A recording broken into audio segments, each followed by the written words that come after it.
바예라입니다. 따라서 바예라. 자, 바예라. 바브 나왔을 때 뭡니까? 네, 그리고 유드. 그가 뭐 했다? 라 했다. 그러니까 라는 여러분 잘 아는 그 단어죠. 라는 뭐 했던 거예요? 보았다, 나타났다, 보다, 나타나다, 뭐 이런 뜻입니다. 근데 오늘 본문에서는 그리고 그가 나타내셨다, 나타나심, 하나님의 나타나심에 대한 얘기를 하고 있는 거예요. 자, 우리 좀 중요하게 볼 게 뭐냐면, 자, 지난 주간에 우리가 레크레카를 했어요. 자, 레크레카의 핵심이 뭐라 그랬어요? 네, 그렇죠. 삶의 시스템을 바꾼다. 시스템을 바꿔라. 시스템이 아비의 집에서 누구의 집으로? 하나님의 집으로. 베델의 시스템 이거죠. 하나님의 집.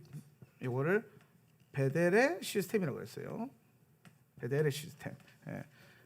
그러면 이제 아비의 시스템은 나의 집, 내 자아의 시스템에서 하나님의 시스템으로 옮겨져라. 결국에 이 시스템은 뭐냐면은 삶의 방식이 바뀌어야 된다. 삶의 방식이.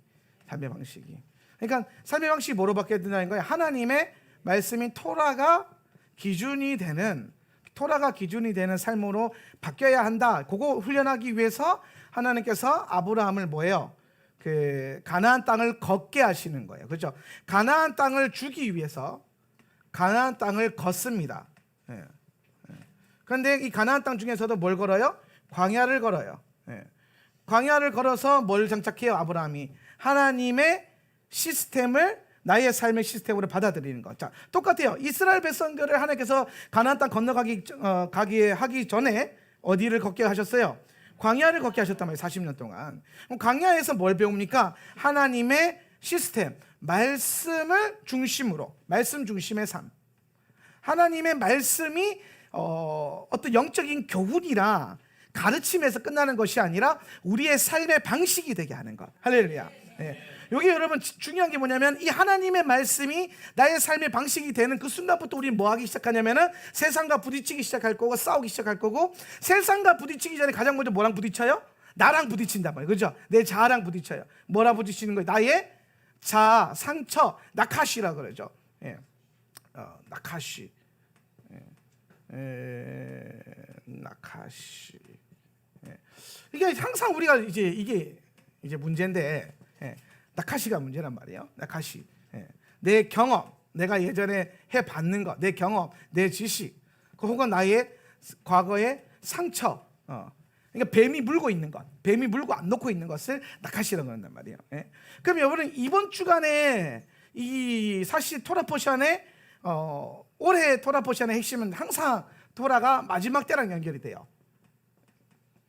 언제까지 이렇게 연결시켜 주실지 모르겠는데 올해 토라 포션을 잡고 제가 묵상하는 가운데 마지막 때와 계속 연결되면서 하나님께서 이 마지막 때 이 토라로 우리 어떻게 살아가길 원하시는가. 오늘도 사실은 바에라 작년까지는 이게 하나님의 나타나시는 계시적인 시스템에 대해서 공부했잖아요. 예. 왜 우리가 그 하나님의 방식 토라로 살아가야 되는가? 하나님을 인식하고 보기 위해서 하나님을 스스로 나타내시는 분이시기 때문에. 근데 그 하나님의 나타내심을 우리가 인지하려면, 하나님이 역사하시는 걸 여러분이 알려면 우리의 삶의 방식이 바뀌어 있어야 된다는 거예요.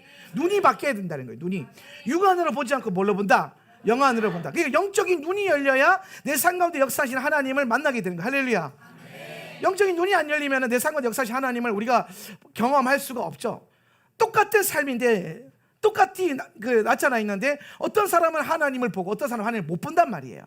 그거에 대한 핵심이 뭐냐면 레크레카를 얼마나 잘 걸었느냐, 하나님의 삶의 방식이 얼마나 내 삶의 방식이 되었는가, 요거를 통해서. 그러면은 하나님의 삶의 방식이 나의 삶의 방식이 되려면은 가장 먼저 다뤄야 될 게 뭐냐면은 우리 삶에 도사리고 있는 내 안에 숨어 있는 이 나카시. 오늘 이 신약 성경에서 이걸 뭐라고 했냐면 쓴뿌리라. 쓴뿌리. 쓴뿌리.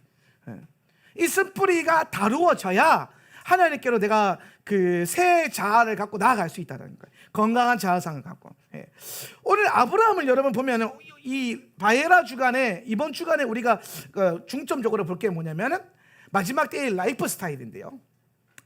오늘 바에라 전반적인 뭐 하나님 만나서 영접하고 손대접하고 만나는 거 이것도 중요하지만은 오늘 그 다음 구절인데 18장 23절이에요. 33페이지 18장 23절 말씀. 오늘 이 말씀 가지고 우리가 좀 이제 아브라함의 삶과 롯의 삶을 좀 비교하면서 보려고 하는데요. 요거 먼저 한번 읽어봅시다. 그리고 아브라함은 야훼께로 다가갔었다. 그리고 그가 말했었다. 참으로 당신은 의인을 악한 자와 함께 멸하시렵니까? 아멘. 이게 무슨 말이냐면요, 지금 하나님께서 지금 나타나셨어요, 그죠? 바이에라 나타나셨단 말이에요. 그러니까 아브라함이 그를 봤죠. 희내 봤단 말이에요. 아브라함이 볼 수 있었던 이유가 뭐냐면 레크레카를 지나왔기 때문에 오늘 아브라함의 삶 가운데 영의 시스템이 가동을 한 거예요. 예. 근데 여러분, 이것도 사실은 좀 중요한 게, 나카시 약간 제껴놓고, 아브라함이 오늘 하나님을 인식하고 그 하나님을 보고 자기 장막으로 모셔드렸단 말이에요. 장막으로. 내 장막. 장막은 뭐예요? 집이죠. 집은 뭐라 그랬어요? 시스템. 그러니까 결국에 아브라함의 삶의 시스템을 바꿨단 말이에요. 그러면서 이 바꾼 이유가 뭐야? 하나님을 내 장막 안에 모셔드리려고. 요거 깨달아져야 돼. 아브라함이 지금 뭘 하냐면 봤다. 그리고 자기 장막으로 모셔드렸다라는 거야, 하나님을. 그런데 자기 장막으로 하나님을 이 모셔드리는 과정 가운데서 아브라함이 하나님이신 줄 알고 모셔드렸어요? 아니면 모르고 모셔드렸어요? 모르고 모셔드렸단 말이에요. 그걸 어디서 할 수 있냐면은 히브리서 13장 2절에서 나오는 거예요. 한번 읽어봅시다. 나그네 시작. 나그네를 대접하기를 소홀히 하지 마십시오. 어떤 이들은 나그네를 대접하다가 자기들도 모르는 사이에 천사들을 대접하였습니다. 자, 요 본문이 지금 여러분 나그네를 대접했는데 자기도 모르는 사이에 천사를 대접했다는 거예요. 그죠? 요 히브리서 13장 2절이 히브리서 13장 2절이 누구를 겨냥한 말씀이냐면은 아브라함과 롯이에요. 아브라함과 롯 둘 다 손 대접을 통해서 하나님과 그의 천사를 자기 집에 장막에 모셔드렸죠. 그죠? 예. 그래서 오늘 이 아브라함이나 롯이 알고 하나님의 그룹과 천사의 그룹을 자기 장막에 모셔드린 게 아니라 오늘 그가 하나님 안에서 레크레카를 통해서 삶의 방식이 바뀌었다 그랬잖아요. 그죠? 예. 그러니까 예를 들어서 이런 거예요.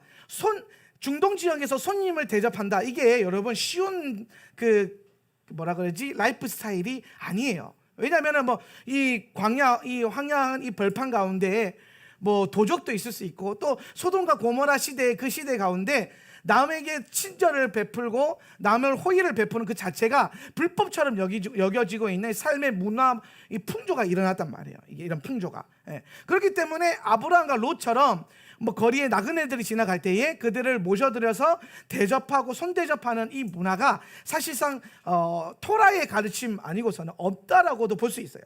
예. 그러니까 지금 아브라함과 롯이 지금 어떻게 했냐면은 레크레카를 통과해가지고 요 분들이 지금 토라를 살아내는 거예요. 토라를. 예. 이번 주간에 토라 가운데서 어떤 토라? 손님을 대접하는 거, 손 대접하는 거. 예. 이 히브리서 13장 2절처럼 나그네를 대접하는 요 토라를 지킨 거예요. 따른 거예요. 삶의 방식이, 그러니까 토라의 가르침, 하나님이 주신 말씀의 가르침이 자기의 삶이 된 거라고요. 그래서 그냥 아브라함과 롯은 그것을 살아낸 것 뿐이에요. 하나님 말씀대로 한 거예요. 뭔가를 하나님을 모셔드리고 천사를 내 장막 안에 모셔드리기 위해서 이걸 한 게 아니라 그냥 말씀을 주셨기 때문에 말씀을 살아낸 거라고. 그러니까 말씀을 막 살아내니까 그 와중에 부지 중에 자기도 모르는 사이에 자기 집에 하나님도 거하시게 됐고 천사들도 거하게 됐고 롯은 오늘 소돔과 고모라 그 악한 그 소굴 가운데서 이 나그네들을 대접하는 바람에 소돔과 고모라가 심판받을 때에 그는 건짐을 받죠. 예, 뭐 했기 때문에? 토라를 준행했기 때문에. 예. 그러니까 여러분 이렇게 할 수 있는 거예요. 이 사람들이 지금 이 손대접을 통해서 하나님과 천사들 자기 장막에 모셔드릴 수 있었던 이유가 뭐냐면 토라를 준행했기 때문이에요. 토라를. 지금 성경이 가르치고 있는 바가 뭐냐면 너희가 말씀대로 살아라. 말씀대로 사는 것이 너의 삶의 하나님의 시스템으로 사는 것이다 라고 제시를 했어요, 지난주에. 그리고 바에라 주간에 아브라함과 롯이 그렇게 살고 있는 모습을 보여준 거예요. 자, 이렇게 살았더니 무슨 역사가 일어난 거예요? 하나님을 모셔드리고 나그네를 모셔드리게 되었다라는 거예요. 예. 오늘 여러분의 삶 가운데 오늘 우리가 아브라함은 하나님을 토라를 준행함으로 하나님을 모셔드려서 아브라함의 삶 가운데 영적인 돌파가 일어나죠. 무슨 돌파가 일어나냐면 너희가 아들을 얻을 것이다. 물론 이 말씀이 계속 전부터 있었지만은 오늘 하나님의 방문, 이게 어떻게 보면 하나님 신방하신 건데, 신방을 사실은 뭐 하려고 한 게 아니라 끌어당긴 거죠. 하나님 한 번만 와주세요. 막 제발 와서 식사도 하시고 발도 좀 닦고 가세요. 그냥 땡겼더니 일단은 얻어 먹은 게 있으니까 축복을 해야 될 거 아닙니까? 예. 그러니까 하나님이든 천사든 목사님이든 사람이든 누구든지 여러분 많이 먹여야 된다. 이게 동막골 리더십이라 그러는데, 예. 이게 많이 먹여야지. 이게 많이 먹여야지. 많이 먹이면은 먹은 자는 뭐예요? 반드시 뭔가를 뱉어내게 돼 있어요. 예. 먹으면 들어가면 나오게 돼 있거든요.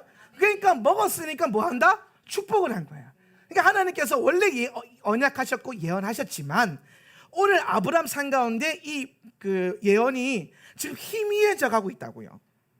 예. 그러니까 여러분 우리가 그 하나님의 기도를 받았어. 예언 기도를 받았는데 처음에 소망이 있잖아요. 하나님 그렇게 하신단다.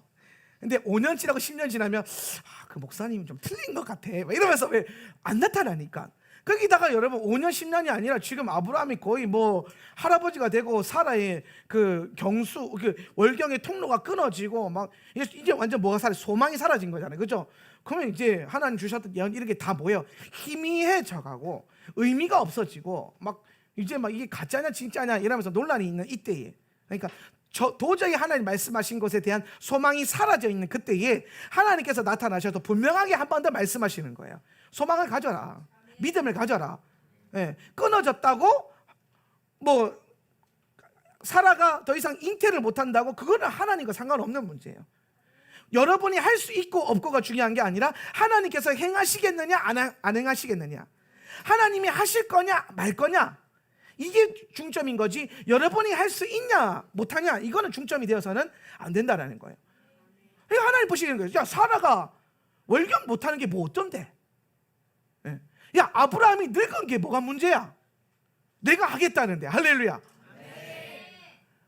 여러분의 삶 가운데 동일한 거예요. 하나님 난 못하는데요. 우리 교회가 이걸 할 수 있을까? 막 우리 가정이 이걸 할 수 있을까? 그게 왜 중심이 되냐는 거예요. 그게 여러분의 시스템의 감정의 삶의 중심이 되어서는 안 되고, 오늘 여러분이 기도하는 가운데 하나님 말씀하셨냐? 오늘 말씀 듣는데 오늘 하나님께서 여러분에게 응답하셨냐 하는 거예요. 하시겠다고. 그러면 주께서 하신다면 하는 거예요. 오늘 여호와의 손이 짧습니까? 깁니까? 네, 길어요. 할렐루야. 네. 목사님의 팔은 짧으나 하나님의 손이 짧으냐? 일단 안 짧다라는 거예요. 여호와의 손이 짧으냐? 근데 우리는 하나님의 손과 내 손이 같을 거라고 생각한단 말이에요. 아이고 목사님 팔다리 짧아가지고 뭐 일을 하겠나? 내 팔다리는 짧은 거랑 하나님이 일하시는 걸 뭐가 상관이 있어요? 내가 한명진 목사 팔다리가 짧은 거랑 하나님이 나를 쓰시겠다고 한 거랑 뭐가 상관이냐는 거예요. 상관없다라는 거예요. 오늘 여러분의 개인의 삶도 마찬가지예요. 오늘 여러분이 뭘 할 수 있고 못하고 그게 뭐 중요합니까? 하나님이 하시겠다는데. 그러면 하세요라고 하는 거예요. 예. 하나님이 하시도록 하는 것. 예. 오늘 저와 여러분 삶 가운데 우리가 말씀을 준행할 때에 이런 희미했던 것들, 막혀 있었던 것들이 돌파되어지고 뚫어지는 은혜의 역사가 일어날 줄 믿습니다. 여러분 우리는 선명하게 봐야 돼요. 마지막 때 하나님께서 우리 토라를 주시고 하나님의 말씀을 깨닫게 하신 것은 분명한 게 뭐냐면 마지막 때는 희미해져 갈 거예요. 마지막 때는 점점점 뭐가 뭔지 모르겠고 정말 예수님이 오실까? 뭐 오겠나? 뭐 이렇게 되는 거죠. 이만큼 왔는데 안 오시는데 오겠나? 예. 혹은 막 가짜 평화와 평안이 막 왔다 갔다 할 때에 희미해져 간단 말이에요. 마지막 때는 참 분명하게 믿어졌던 것들이 막 흔들릴 거예요. 저거 분명히 예수 그리스도 하나님의 아들, 예수 그리스도 정답 이랬던 그 믿음이, 심플했던 믿음이 막 흔들리는 요소가 생길 거란 말이에요. 예배에 생명 걸어야 된다. 코로나 전에 여기 아멘 안 했던 사람 누가 있어요? 그런데 여러분 코로나 이전에는 상상도 못했던 예배에 생명을 못 거는 사태가 오잖아요. 예배에 생명 못 걸었잖아요. 누가 걸었어요? 누가? 하울람이? 하울람 조금 걸었지. 우린 좀 걸었지. 그러다 욕 엄청 먹고 막 멸시 천대와 조롱을 받으면서.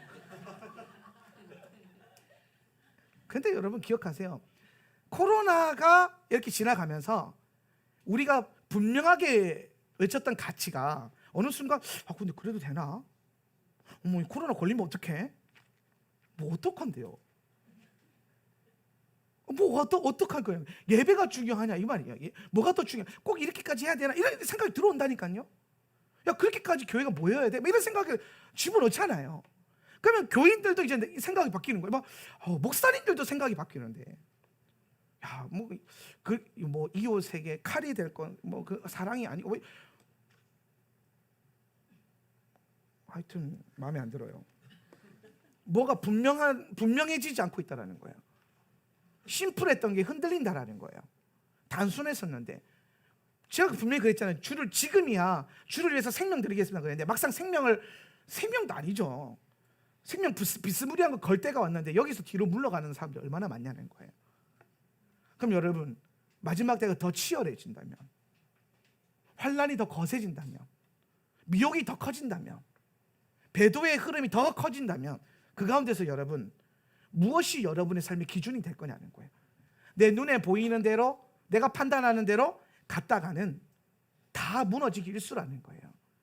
오늘 토라가 우리에게 분명히 제시하는 게 뭐냐면, 알고 이 믿음을 살아낸 게 아니라 말씀대로 순종했더니 살아내줬다라는 거죠.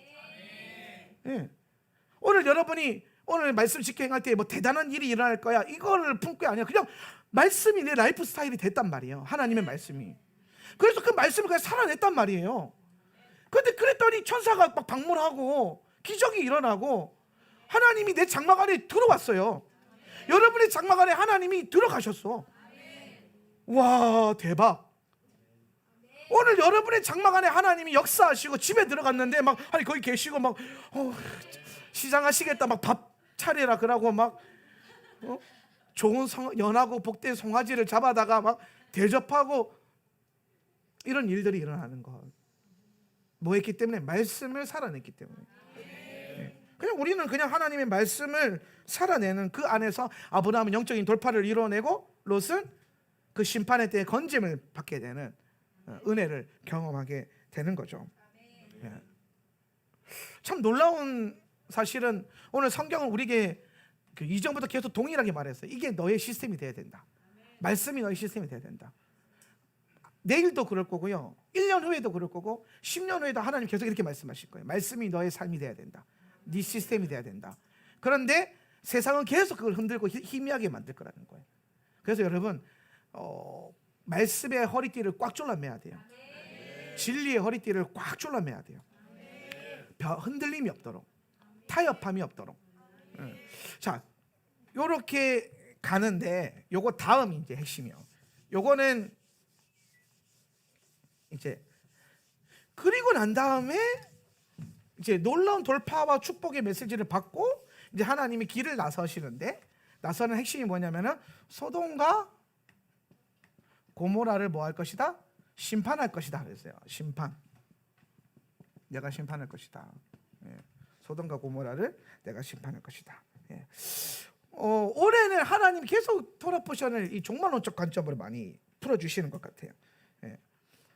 작년에는 약간 전체적인 히브리 관점을 소개하는 느낌으로 몇 년 동안 가르쳤다면, 올해는 때가 가까웠기 때문에 이 모든 토라가 마지막 때와 직접적으로 연결되어 있다는 것을 분명히 보여주시는 것 같은데, 자, 이 소돔과 고모라 심판은요, 마지막 때에 오늘 우리가 여러분이 보게 될 하나님의 심판의 예표가 됩니다. 이거 엔타임의 마지막 때에 마지막에 있을 심판에 대한 예표라고 볼 수 있어요. 뭐가? 롯의 심판, 소돔과 고모라 심판과 노아의 심판도 동일합니다. 이게 말씀 어디에 나오냐면요, 누가복음 17장 28절에서 30절인데요. 여러분의 토브 브릿하다샤 본문을 보면 됩니다. 토브 브릿하다샤 보면 시대에도 시작. 롯 시대에도 그와 같은 일이 벌어졌다. 사람들이 먹고 마시고 사고 팔고 나무를 심고 집을 짓고 하였는데 롯이 소돔에서 떠나던 날에 하늘에서 불과 유황이 쏟아져 내려서 그들을 모두 멸망시켰다. 인자가 나타나는 날에도 그러할 것이다. 아멘.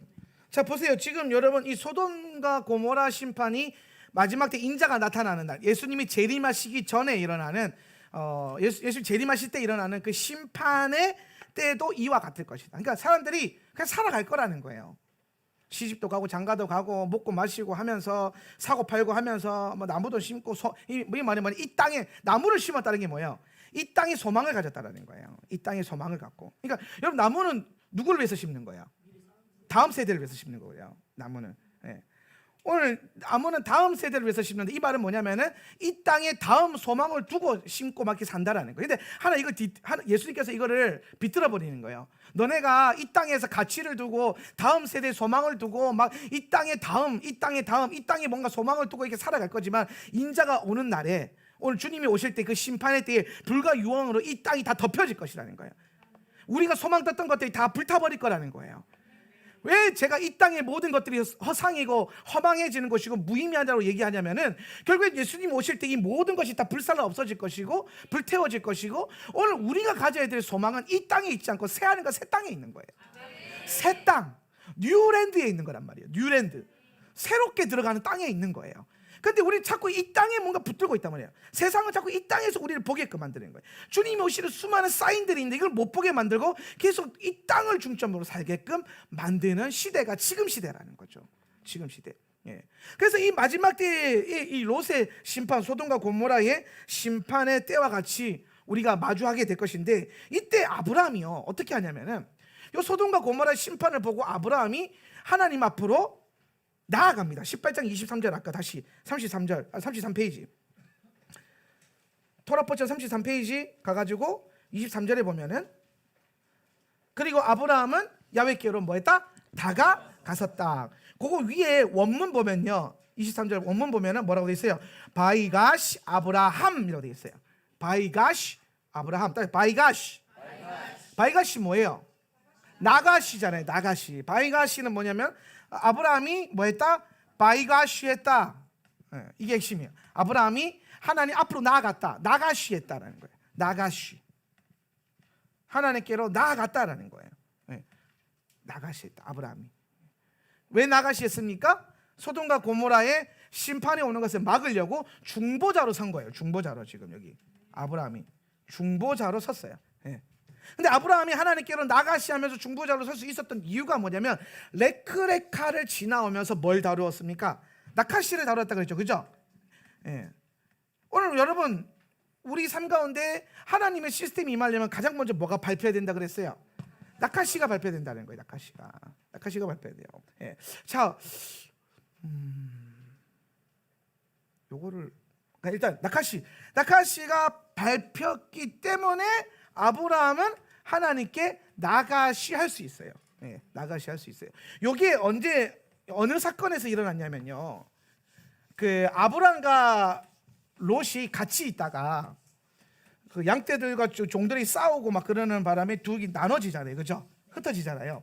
그 흩어질 때에 요거 좀 잘 보셔야 되는데 요 흩어질 때에 아브라함과 롯의 방향성이 바뀌어요. 여기서 같이 가다가 이 둘이 같은 방향으로 가다가 토라의 같은 방향으로 가다가 롯도 토라를 알고 있어요. 롯도 토라의 사람이에요. 그러니까 손대접한 거죠. 그러니까 롯과 아브라함이 같은 방향으로 가는데 중간에 갈라지는 거예요. 중간에 갈라지는. 근데 갈라질 때 롯은 어떻게 말하냐면요. 롯이 창세기 13장 10절에서 13절 한번 보세요. 창세기 13장 10절에서 13절 띄워주세요. 읽습니다. 그리고 롯이 시작. 그리고 롯이 자기의 눈을 들었었다. 그리고 그는 야르단의 온 평지를 그것의 모든 곳은 물로 잘 적셔져 있었다는 사실을 보았었다. 그곳은 야훼께서 세돔과 아모라를 파괴하시기 전에 야훼의 정원과 같았었다. 그리고 내가 쭈아르로 가자면 미츠라임의 땅과 같았었다. 그리고 롯은 자기를 위해서 야르단의 모든 평지를 선택했었다. 그리고 롯은 동에서부터 이동했었다. 그리고 그들은 서로 각기 떨어졌었다. 아브람은 케나안의 땅에서 살았었다. 그리고 롯은 평지의 도시들에서 살았었다. 그리고 그는 세돔에 이르기까지 그의 천막을 쳤었다. 그리고 세돔의 사람들은 악했었다. 그리고 그들은 야훼께 매우 심한 죄인들이었었다. 자, 10절에 보면 롯이 눈을 들어서 요단 지역을 바라보고 소알까지 보고 온 땅에 물이 넉넉한 걸 보고 오늘 그게 야훼의 동산 같았는데 애굽 땅 같았단 말이에요. 애굽 땅 같았더라. 이거 결론이었어요. 그러니까 야훼의 정원 같았었다. 그리고 미츠라임 땅과 같았다. 미츠라임이 결론 났어요. 미츠라임으로 결론이 났단 말이에요. 그러니까 롯은요 방향을 정할 때에 먼저 사용했던 기준이 뭐냐? 자기 눈에 보기에 좋은 것, 눈에 보기에 아름다운 것, 그리고 하나님의 정원, 영적인 가치가 슬쩍 들어와요. 그러니까 이게 참 여러분 롯을 잘 이해해야 돼요. 롯을 잘 이해해야 되는 게 정말 비슷하거든요. 자세히 보세요. 여러분, 아브라함이 하나님의 그룹을 대접하면서 맞아들일 때랑 롯이 하나님의 그룹을 대접할 때 이 언어가 같아요. 고백이 같다고요. 이 같은 말씀을 응용해요. 막 종의 집으로 오셔서 거하시면서 먹고 마시고 하십시오 하는 거 똑같은 단어로 얘기해요. 똑같은 단어로. 예. 아브라함과 롯 똑같이. 그런데 환경이 다르고 결론이 달라져요. 결론이 바뀐다고요. 결론이. 예. 아브라함과 롯이 똑같이 야훼 하나님을 신앙하면서 걸어가는 것 같은데 궁극적으로 아브라함은 언약 안에서 말씀을 기준 삼아서 광야를 걷는, 말씀에 따라 걷는 삶을 자기의 삶의 시스템으로 삼는가 하면은 롯은 똑같이 하나님을 받아들이는데 거기에 뭘 곁들인 거예요? 하나님 플러스 미츠라임, 하나님 플러스 보기에 좋은 것. 이해되십니까? 그러니까 약간 혼합주의. 롯의 신앙은요 다분히 혼합주의적이에요. 혼합주의적이에요. 그러니까 여러분 참 안타까운 게 소돔과 고모라 심판 때도 보면은 롯이 되게 의롭게 행동해서 구원받잖아요. 근데 밀기적거리거든요. 그래서 천사들이 재촉하잖아요. 끄집어 당겨보잖아. 그러면서 막 빨리 나가자 하면서 막 데리고 나가본단 말이에요. 그러면서 저 산까지 가라 그러는데 또 거기에 대놓고 나 거기까지 갈 자신 없는데 막 요 앞에 또 도시 좀 해놨는데 그걸로 가면 안 됩니까? 그러면서 가요 또. 그리고 결론적으로 아브라함은 믿음의 아비가 되는데 롯은 암몬과 모압의 아비가 돼요. 열매가 악해진단 말이에요. 열매가. 그러니까 여러분 이렇게 생각할 수 있는 거예요. 참 이게 신앙이라는 게 그래요. 마지막 때에 대한 라이프 스타일을 이 아브라함과 롯을 통해서 하나님이 선명하게 보여주신다. 저는 그렇게 보여요. 둘이 똑같이 하나님을 따르고 토라를 따른 것 같아 보이는데 아브라함은 철저하게 광야에서 하나님을 쫓고 하나님을 팔로우하면서 듣는 시스템으로 계속 하나님의 시스템을 살아요. 그런데 롯은 요 토라를 따르는 것 같은데 여기 항상 에덴의 정원을 취하는 것 같은데 마지막에 미츠라임 땅과 같아서 이렇게 한단 말이에요. 미츠라임으로. 소돔과 고모라 여러분 13절에 보면은 12절 13절에 보면은 12절 아브라함은 캐나안 땅에 살아요. 그제 언약의 땅에 살아요. 그리고 롯은 평지의 도시들에 살아요. 도시에. 그리고 그는 세돔에 이르기까지 그의 청막을 쳤었다. 그러니까 옮겨간 거예요. 자기 눈에 좋은 데 살았다가 점점 눈에 보기에 더 좋은 데로 살았는 거예요. 근데 롯이 눈에 보기에 좋은 데 살았는 그 결론을 하나님 뭐라고 하셨냐면 13절에서 세돔의 사람들은 뭐 했었다? 악했었다. 그리고 그들은 야훼께 매우 심한 죄인들이었었다. 결국에는 뭐예요?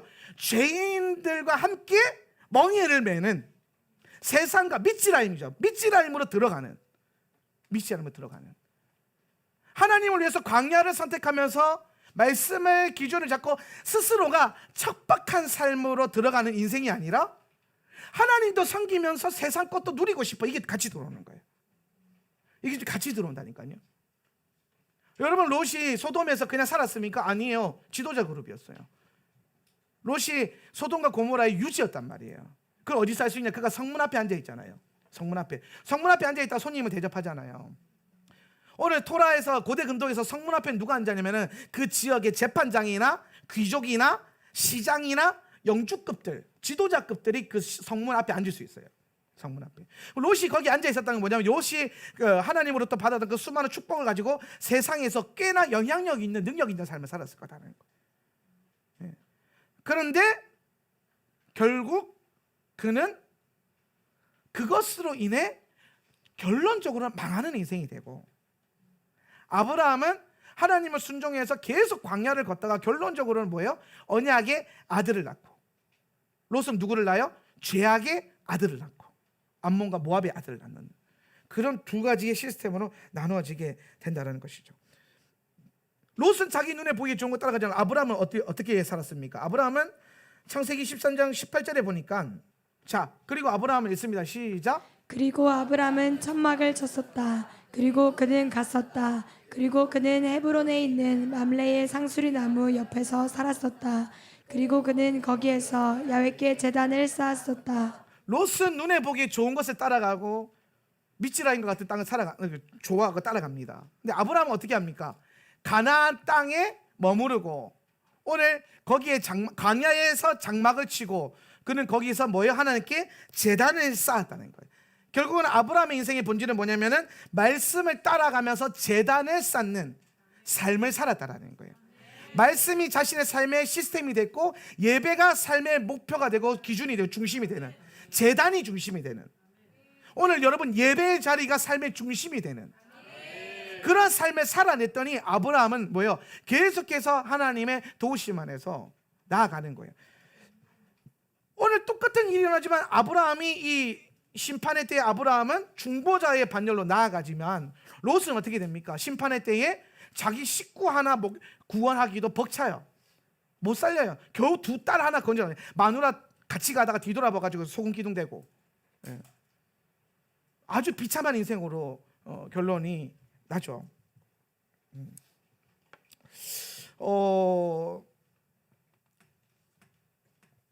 마지막 때가 되면 하나님께서는 아브라함과 롯 이 두 어떤 그 스타일 시스템을 가지고 있는 교회와 성도들의 삶을 비추실 거다라는 거예요.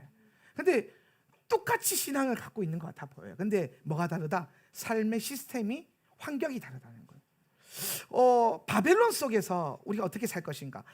제가 최근에 마지막 때를 계속 공부하고 묵상하고 완도랑 열심히 토론하고, 이번에도 가서도 그 음양 그 신방 갔었잖아요. 완도 신방 갔다가 신방이 아니고 목사님 그 음양 잡는 거 도와드려 갔었는데, 갔다가 밤에 그 작업 다 하고 밤새도록 또 마지막 때 종말론 얘기하고, 어젯밤에 또 전에 종말론 얘기하고, 그리고 이제 제가 밤에 이제 기도하면서 하나님의 말씀이 선명하게 뭘 그리느냐를 쭉 봤을 때에 제가 결론적으로 이제 봤던 게 뭐냐면 환란에 대한 이해가 바뀌었어요. 환란에 대한 이해가. 이전에는 환란이 심판적 요소로만 저는 강하게 심판이다라고 이해를 했기 때문에 그리스도의 몸이 심판받을 수 없다라고 하는 분명한 그 은혜의 교리가 저를 사로잡고 있었기 때문에. 근데 계속 말하는 게 뭐냐면 환란이나 심판이랑 분리해서 봐야 된다. 심판은 둘째 사망이 심판의 역할을 하는 거고, 7년 환란은 배도와 미혹, 진짜와 가짜, 양과 염소를 가르는 시즌이 될 것이다. 사실 뭐 킴벌리 목사님도 여기 동의를 하셨어요. 저만 끝까지 버텼었는데, 근데 왜 그랬냐면 제가 이 환란에 대한 이해 때문에 그래요. 환란이 앞만 봐도 환란이 심판으로 보이는데, 근데 제가 이 코로나를 지나오면서 딱 묵상을 해봤어요. 이게 이런 식으로 다가온다면 환란이 우리가 생각하는 심판적 요소가 아니라 배도와 미혹의 어떤 뉘앙스로 더 강하게 올 수 있겠구나. 그리고 마태복음 24장을 다시 보고 누가복음 17장을 다시 보고 이 병행 구절이거든요. 그 시스템을 제가 딱 보면서 환란 통과가 맞네 이렇게 이해가 됐어요. 그러니까 환란 통과 후 휴거, 이게 되는 거예요. 그러니까 근데 여러분 이게 제가 최종적으로 이제 왜 이게 되게 심플하게 결론이 났었냐면은 제가 이해하고 있었던 환란 전 휴거에 대한 그 시스템이요, 환란 통과 후 휴거랑 다른 게 없었어요. 환란을 심판이 아니라 미혹과 배도와 그 환란의 요소들로만 보게 되면 심판적 요소가 빠지고, 예. 그리고 성경을 다시 좀 찾아보니까 코로나가 지나오면서 저는 이게 일어날 어떤 결과론적을 봤을 때 이게 굉장히 심각한 심판적 요소로 보였는데, 코로나 사태가, 여러분 코로나가 막 심판적으로 우르르 캄캄캄 무섭게 느껴집니까? 사실은 아니, 그냥 좀 일반화되지 않아요. 1년도 채 안 됐는데 그냥 같이 살아가잖아요. 바이러스랑 우리가 지금, 예. 바이러스랑 같이 살아가고 있잖아요. 예. 이런 느낌으로 내 라이프 스타일 안에 배도와 미혹의 요소들로 하나님의 심판과 재앙이 동시에 올 수 있겠다는. 그러니까 세계 정부는 끊임없이 이거를 가짜 평화 시스템을 주면서 평안하다를 계속 집어넣을 거고, 말씀 안에 끼어 있지 않으면 이게 막 다 죽어 나가고 있는데도 눈이 가려워질 거고. 왜? 내 라이프 스타일 안에 이게 자연스럽게 들어오고 있으니까. 예. 그런 때가 오게 된다면은, 환란이 이렇게 지나간다면은 요걸 당연하죠. 제가 그 얘기했잖아요. 그 휴거 전에 지금 환란을 통과하듯이 믿음을 뚫어내라, 이 얘기 많이 했잖아요. 예. 그래야 올라간다. 그러니까 똑같은 거예요. 변화된 게 없어. 다만 환란에 대한 이해가 바뀐 거예요. 환란에서 심판적 요소가 둘째 사망으로 옮겨져 가고, 환란이 지금 우리 어떻게 보면 지금 이제 환란의 초입 가운데 막 걸어가고 있는 거예요. 이런 라이프 스타일이. 그리고 쭉 가다가 그 완전 진짜와 가짜와 영과 염소가 쫙 갈라지면서 진짜들은 멸시천대 조롱을 받겠죠. 로마 시대 때처럼 그런 시즌이 일어나고, 그리고 가짜 평안하다, 세상 사람들이 평안하다 할 때에 주님이 오시고, 그때에 똑같이 자는데 이 주님 앞에서 깨어 있었던 그룹은 올라가고 버려질 거고, 우리는 그때 올라가서 주님 영접하고 모셔 내려오고, 요 시스템. 그러면서 첫째 부활의 때가 일어나는 이러한 그림을 그리니까 더 선명해지는 거예요. 마태복음 24장도 선명해지고, 요거에 대한 선명한 가르침은 이번 주 수요 예배 때 제가 시스템적으로 말씀이 어떻게, 그러니까 제가 이해하고 있었던 환란 전 휴거랑 환란 후 휴거가 어떻게 같은 개념인가. 그러니까 환란에 대한 그 개념적 이해가 바뀌어지면은 환란 통과나 환란 전, 우리가 지금 그동안 지지했던 환란 전 휴거나 다를 바가 없어지는 거예요. 예. 그러니까 그 박정희 목사님 그 얘기하더라고요. 아니, 이 교회는 목회자가 저렇게 환란 전 휴거 하는데 왜 환란을 뚫어낼 것처럼 저렇게 치열하게 살지? 왜 저렇게 미친 듯이 예배하지? 그러니까 자기 생각에는 이해가 안 되는 거예요. 왜냐하면 환란 전에 휴거할 건데 왜 이렇게 예배를 하는 거예요? 어차피 휴거할 건데. 이게 안전주의가 깔려 있잖아요. 근데 정작 환란 통과를 외치고 자기 교회는 막 자기들이 다 올라갈 것처럼 그렇게 생각하면서 이제 신앙생활하고 있고, 이게 정반대의 그림이 그려지니까 이게 엄청난 괴리감이 있었던 거예요. 저도 그렇고. 근데 이게 환란의 때가 분명하게 이해가 되니까 심플해지더라고요. 심플해지면서 결론적으로는 환란 통과가 맞구나. 우리가 환란을 통과하는 거구나. 그리고 환란 후에 휴거가 될 거구나. 라는 게 좀 정확하게 그려진 것 같아요. 이거에 대한 정확한 타임테이블은 제가 수요일에 그려드릴게요. 요게 지금 바에라랑 맞아 떨어져 가는 거예요. 요게 바에라랑 딱 맞아 떨어지는 거예요. 마지막 때에 어떠한 그룹이 있냐? 롯과 같은 그룹이 있는 거예요. 세상에도 다리 걸치고 세상의 가치도 좋아하고 이렇게 살아가는 그룹이 있고, 아브라함과 같이 언약 토라의 언약을 분명하게 붙들고 기름 준비해 가면서 어디를 걷는? 광야를 걷는. 바벨론도 마치 광야를 걷듯이 걸어가는, 이 세상을 살아가는데 광야의 라이프 스타일로 타협하지 않고 계속 분리되면서 그렇게 걸어가는 그룹이 있을 거고, 롯과 같이 혼합주의로 걸어가는, 이거 인본주의거든요. 걸어가는 그룹이 있을 거다. 결론은 이 그룹은 언약의 아들을 낳고 볼 것이고, 이 그룹은 죄의 아들과 그룹을 혼합의 아들. 암몬과 모압이 딱 그거죠. 혼합주의잖아요. 혼합주의 영성. 혼합주의의 열매를 먹게 될 거다. 열매가 달라진다라는 거예요. 열매가. 요 흐름이 여러분 안에 좀 잘 이해가 되셔야 돼요. 예. 그래서 우리가 환란의 때를 오늘 심판의 때, 주님 심판하시는 바로 직전에 이 많은 일들이 일어나는 요 때에 이게 어떻게 지나가지느냐? 18장 32절에서 분명하게 하나님 제시하고 있는 게 뭐냐면은 18장 32절 토브 35페이지 한번 읽어볼까요? 그리고 그가 말했다. 시작. 그리고 그가 말했었다. 이제 주께 노하심이 없게 해주십시오. 그리고 한 번만 더 제가 말하도록 해주십시오. 혹시 거기서 10사람만 발견된다면 어떻게 하시렵니까? 그리고 그가 말씀하셨다. 그 10사람으로 인해서 내가 멸망시키지 않겠다. 지금 아브라함이 중보자로 서가지고 소돔과 고모라를 중보를 하는데 처음에 50명부터 시작해서 10명까지 깎아 내렸어요. 그죠? 예. 근데 사실 10명이 굉장히 중요한 숫자예요.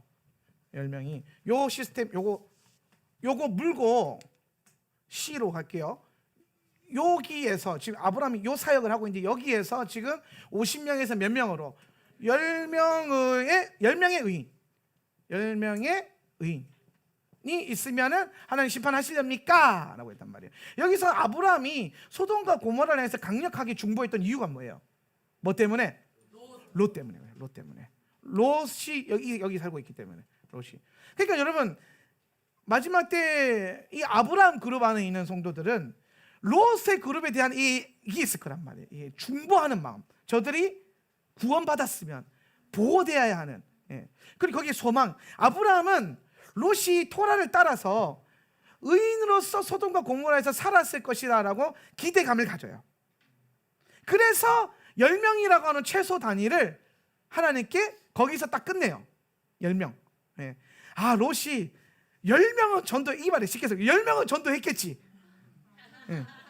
롯이 쉽게 설명해. 롯이 10명은 전도해서 의인으로 만들어서 오늘 이 도시를 위해서 기도하고 있겠지. 근데 롯이 몇 명 구원받아요? 마누라까지 배도하고 죽고 어떻게 됩니까? 딸 둘 겨우. 롯 해서 3사람. 그러니까 롯이 전혀 열매 없는 삶을 살아요. 열매가 없어요. 아브라함은 이 10명, 롯이 10명이라도 구원했겠지라는 그 소망을 10명을 딱 제시하고 또 이 10명이 왜 중요하냐면은 교회의 최소 단위가 몇 명이에요? 2-3명이란 말이야. 2-3사람이 함께 있는 곳에 내가 너와 함께 하리라고 했잖아요. 2-3사람이 모인 곳에. 이게 교회의 최소 단위로 보는 거예요, 여러분. 교회는 이제 혼자서 교회 안 되는 거예요. 2-3사람이 돼야 되는 거예요. 공동체 무조건. 그런데 여러분 영적인 유대 공동체의 최소 단위는요 10명이에요. 10명. 예. 회당이 유대 남자 10명이 모여야 회당의 기능을 할 수 있거든요. 왜 그러냐면은 이 유대 남자 10명이 모였을 때 할 수 있는 기도가 있어요. 이 10명이 모였을 때만 할 수 있는 기도. 예. 그러니까 여러분 히브리 관점에서 의인이라고 하는 이 의인은 토라가 있느냐 없는 자잖아요. 토라의 사람이냐, 토라를 준행하면서 살아가고 있느냐, 이게 의의 기준인데 롯은 지금 10명을 못 모았다, 10명의 그룹이 없었다. 이 말은 뭐냐면 롯이 지금 토라를 따르는 것 같지만 정상적인 토라의, 영적인 토라의 이 의로움을 가지고 있지 못하다라는 거예요. 신앙 자체가. 그러니까 롯은 계속해서 성경이 뭘 말하냐면은 비슷해 보이는데 부족하고, 비슷해 보이는데 열매가 안 좋고, 비슷해 보이는데 계속 이제 나가 떨어져가 구원 받는 것 같은데 결국은 구원 못 받아요. 그 환란의 때에서는 구원 받았는데 결국은 옮겨져 가지고 죄를 낳잖아요. 그리고 성경에서 사라지잖아요. 예. 그런데 광야를 걸었던 아브라함은 계속 믿음의 그 자손들을 낳고 번성해 내려가잖아요. 롯의 자손들은 오늘 이 의로운 그룹을 공격하는 그룹으로 암몬과 모압 자손으로 번성해 가버리고, 결국에 롯은 오늘 이 구원받지 못하는, 같이 시작하는 것 같아 보였지만은 구원받지 못하고 정상적으로 의를 행하지 못하는 어떠한 성도의 모습들을 그려 보여주고 있다라는 거예요.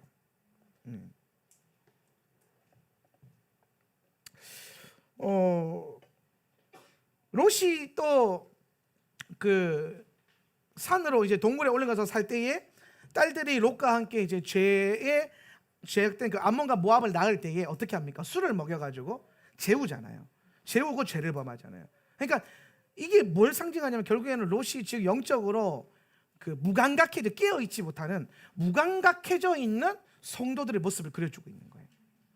쉽게 설명, 술 취하고 세상에 취해가지고 교회는 다니고 있는데 신앙생활 하는 것 같은데 영적으로 전혀 깨어있지 못하고 무감각해져 있는, 그래서 본인이 죄의 아들을 낳고 있는지 못 낳고 있는지, 자신이 지금 언약의 아들을 낳고 있는지, 주 하나님 앞에서 선한 열매를 맺고 있는지 악한 열매를 맺고 있는지 지도 구별을 못하고 있는, 이런 영적으로 완전히 잠들어 있고 무감각해져 있는 성도들의 상태를 보여주는 게 롯의 삶이다라는 거예요. 롯의 삶. 이 마지막 때에 롯과 아브라함을 가르는 가장 중요한 게 뭐냐면 토라의 시스템이 가르침과 그 지혜로 머물지 않고 삶의 시스템으로 바뀌는 거예요. 네. 그래서 광야를 스스로 살아가는 광야를 그러니까 선명해지죠. 점점점 선명해지는 게 뭐냐면 아브라함과 롯을 보세요. 아브라함, 롯. 봤을 때 롯은 뭘 따라갔어요? 눈에 보기에 좋은 것 따라갔잖아요. 그죠? 예. 그래서 결국에는 미츠라임을 추구하죠. 미츠라임으로 방향을 정해요. 그리고 여기서 뭘 낳아요? 모압과 암몬을 낳아요. 예. 그런데 아브라함은 눈에 보기에 좋은 걸 따라가지 않고 하나님이 말씀하시는 말씀에 듣는 시스템, 그죠? 들음으로 나아가죠. 그래서 결국에 그 라이프 스타일이 어디에 머물게 돼요? 네겝과 같은 광야에 머물게 되죠. 미드바르. 예. 미츠라임은 뭐예요? 아캄의 에키스라 그랬죠, 그죠? 쭈르, 아캄의 그 결정체 같은 거. 미드바르는 뭐예요? 말씀 에키스라 그랬어요. 말씀 에키스. 악의 에키스, 말씀 에키스. 약간 이런 느낌. 말씀, 다바르, 말씀이니까. 그래서 이 광야를 추구했던 아브라함은 누구를 낳아요? 이삭을 낳아요. 이삭을 낳고. 얘네는 모압과 암몬을 낳고.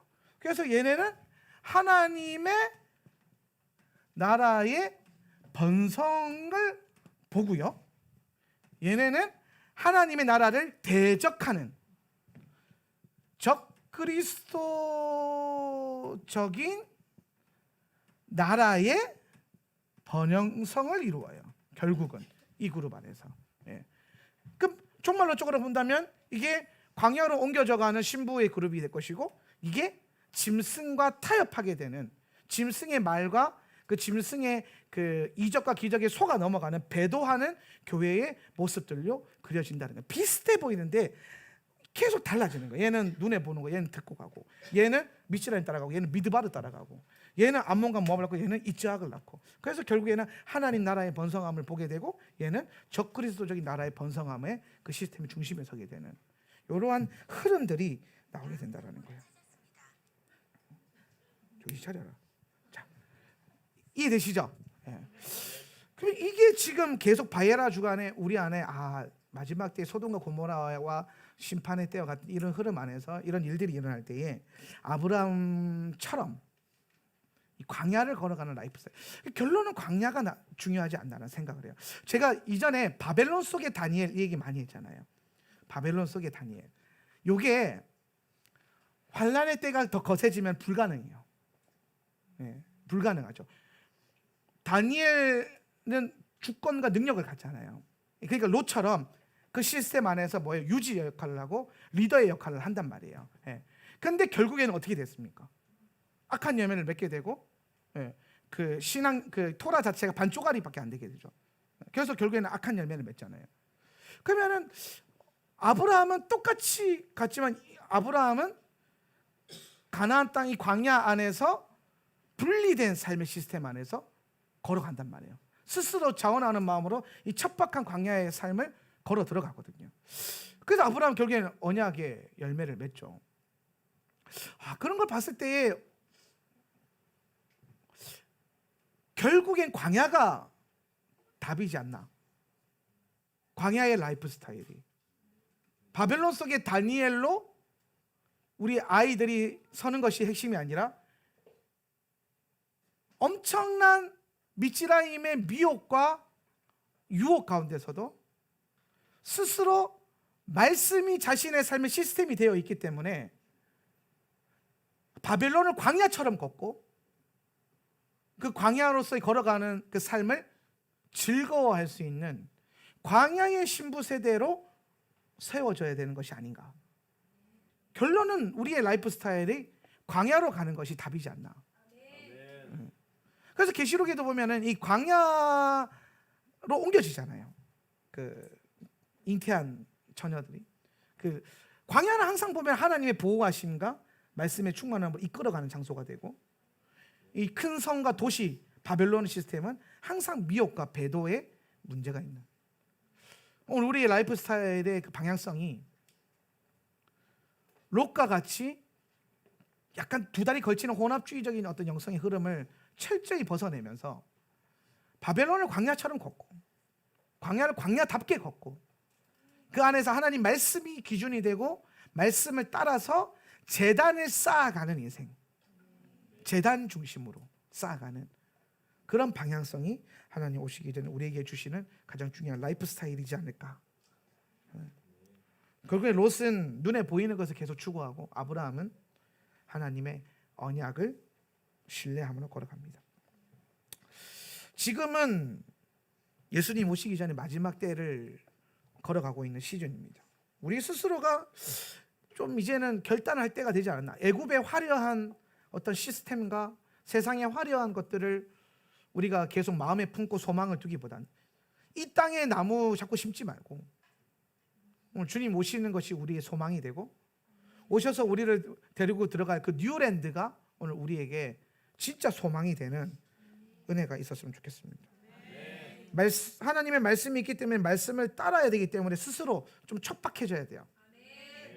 스스로를 광야의 시스템을 좀 척박하게 몰아넣어야 돼요.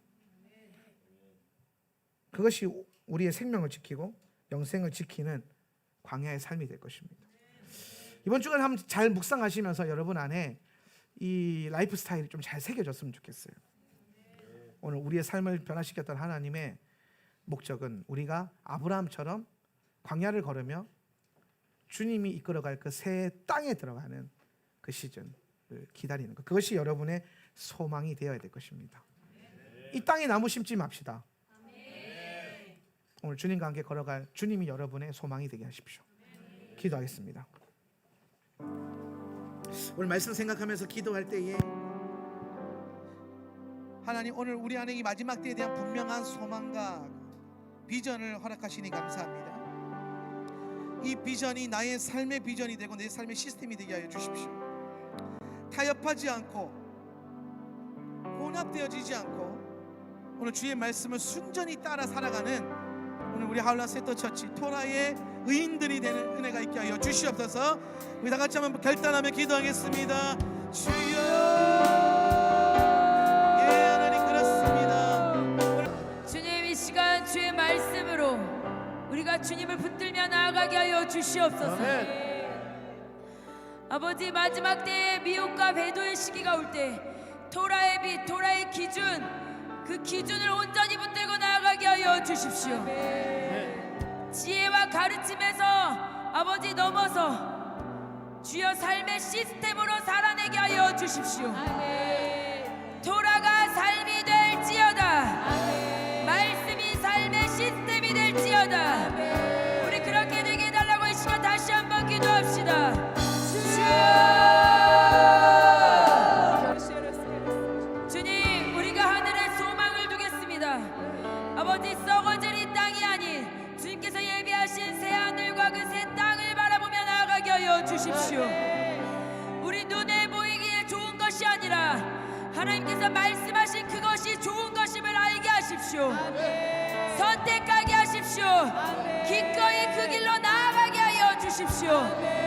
하늘에 소망을 두라, 하늘에도 소망을 두게 하여 주시옵소서. 이렇게 선포하며 기도합시다.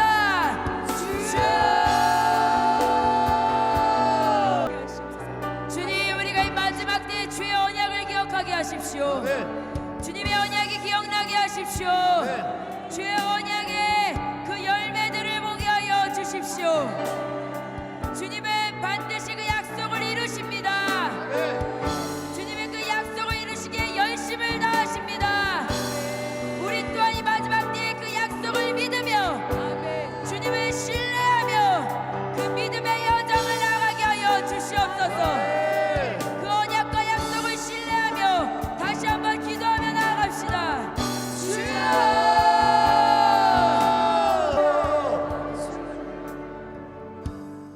오늘 말씀을 통하여 우리를 더 선명하게 하십시오. 오늘 우리의 삶의 방식이, 오늘 우리의 방향성이, 우리의 비전이 더욱더 분명해지는 예배가 되게 하십시오. 우리가 부르심의 그 소망 안에서 걷게 하시고 하나님의 은혜 안에 걷게 하여 주시옵소서. 오늘 이 마지막 때에 당신의 사랑이 우리를 자유케 하며 그 사랑 안에 우리가 안정감을 누립니다. 이 땅의 평안을 누리지 않고 오늘 주님 당신의 그 십자가의 사랑 안에 우리 안정감을 놓을 것입니다. 오늘 우리의 마음 가운데 더 간섭하시고 역사하여 주시옵소서.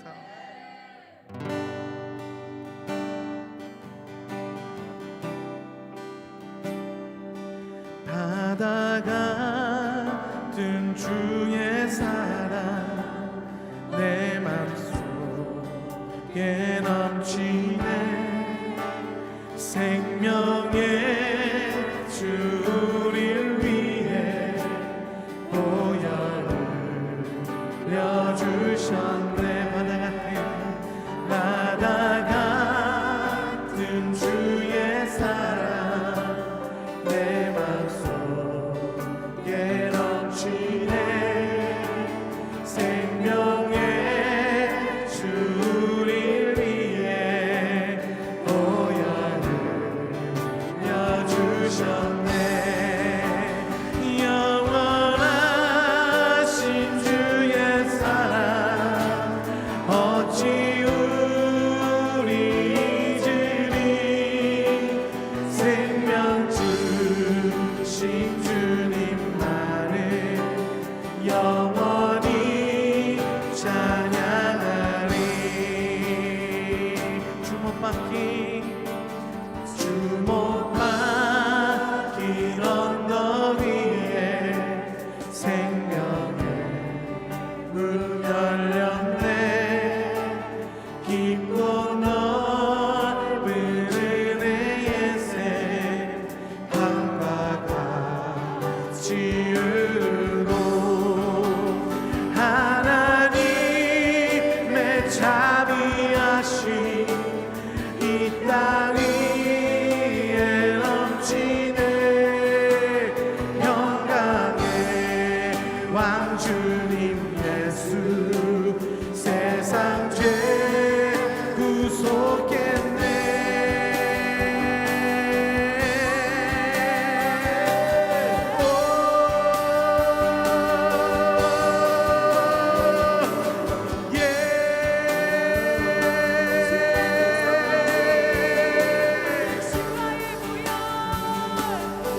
생명의 주, 생명의 주 나를 위해 고백을 쏟을 때 바다 같은 주의 사랑 그의 잠이 넘치네. 갈보리 그 언덕에서 깊은 샘이 터지고 하늘강이 다 열리며 그의 잠이 넘치네. 물결치는 주의 사랑 한없이 쏟아지고 하늘나라 평화 정의 죄악세 산저시네. 영원하신 주의 사랑 어찌 우리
매자비하신 이 땅 위에 넘치네 평강의 왕 주님 예수 세상 죄 구속했네. 그렇습니다. 하나님, 우리가 당신에게 바다같이 넓은 사랑을 기억합니다. 주님 위에 그 어떤 것도 우리를 만족할 수 없음을, 오늘 우리는 주의 말씀과 주의 토라 안에서 더 선명하고 분명한 믿음의 길을 걸어갈 것입니다. 희미한 안개와 같은 인생이 아니라 분명한 확신과 빛에 비춰짐과 소망 갖고 이 마지막 때를 걷는 우리 하원아세터 처치가 될 수 있도록 축복하여 주시옵소서. 지금은 우리 주 예수 그리스도의 은혜와 아버지 하나님의 극진하신 사랑과 보혜사 성령 하나님의 내주교통 충만 임재하심이 오늘 이 자리에 예배하며 또한 인터넷으로 함께 예배하고 있는 모든 성도님들의 처소 가운데 지금으로부터 영원히 함께 있을지어다. 아멘. 아멘.